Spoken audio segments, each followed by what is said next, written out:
Vape aman buat jantung dan ini nggak bakal bikin stroke. Kira-kira gimana sih menurut teman-teman semuanya tentang hal ini? Apakah ada yang memang terkena stroke itu karena faktor dari vape atau rokok? Tapi kalau rokok sih sebenarnya mungkin udah banyak juga ya teman-teman semuanya. Kan kita tahu sendiri ya di bungkus rokok itu kan sebenarnya ada peringatan yang dimana peringatannya ya teman-teman udah tahu lah ya. Itu dan ya mungkin bisa aja, tapi kalau tentang vape gimana? Banyak yang mikir loh anak muda sekarang kalau misalkan vape itu nggak bahaya, dia aman-aman aja. Nah, padahal ada nggak sih yang terkena stroke karena faktor itu tadi? Nah, mungkin banyak juga sih di Indo juga yang terkena stroke juga waktu usia muda juga ya. Nah, untuk kalau Paman Ari sendiri beda teman-teman. Paman Ari kena stroke-nya itu lebih ke kayak kurang jaga pola makan. Nah, untungnya Paman Ari itu kerja di Arab. Jadi beliau ini sebagai supir ya di Arab, dan waktu itu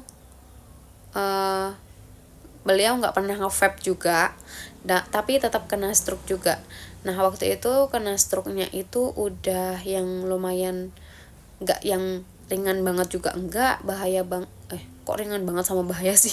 Sorry teman-teman, tapi lebih ke kayak yang dia itu sempat koma 4 hari juga, koma 4 hari di rumah sakit di Arab, dan itu dibawa pulang juga. Akhirnya dia ini Paman Ari tuh lumpuh sebelah badannya, tangan kakinya nggak bisa gerak. Dan akhirnya waktu itu singkatnya ya teman-teman, itu cari-cari informasi gimana caranya bisa lepas dari stroke. Akhirnya waktu itu tertuju sama herbal Cina. Nah, waktu tertuju sama herbal Cina itu Paman Ari nggak ragu karena temennya itu udah nyobain. Jadi temennya yang ngasih tahu itu memang udah nyoba produknya, dan alhamdulillahnya temennya tuh juga bisa pulih dari penyakitnya. Akhirnya Paman Ari ngikutin.